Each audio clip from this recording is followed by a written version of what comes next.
এই কথাটা মনের মধ্যে বসাই নেন, যে আপনার সে আপনারই থাকবে, যে আপনার নয় সে কোনো না কোনো ভাবে চলে যাবে। আর যখন চলে যাবে বুঝে নেবেন সে আপনার ছিল না, এতদিন আপনি অনুমানে ছিলেন। যেটা আপনার পাওয়ার সেটা যদি ওই পৃথিবীর শেষ প্রান্ত যদি থাকে, কোনো না কোনো ভাবে সেটা আপনার হাতেই আসবে। আর যেটা আপনার নয় এটা যদি আপনার হাতের কাছেও থাকে আপনি স্পর্শ করতে পারবেন না।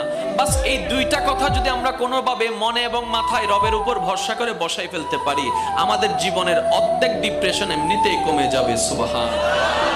ধৈর্যের ফল মিষ্টি হয়, ধৈর্যের ফল, বাক্যটা আবার খেয়াল করেন, ধৈর্যের ফল মিষ্টি হয়। কখন হয় সেটা কিন্তু বলা নাই,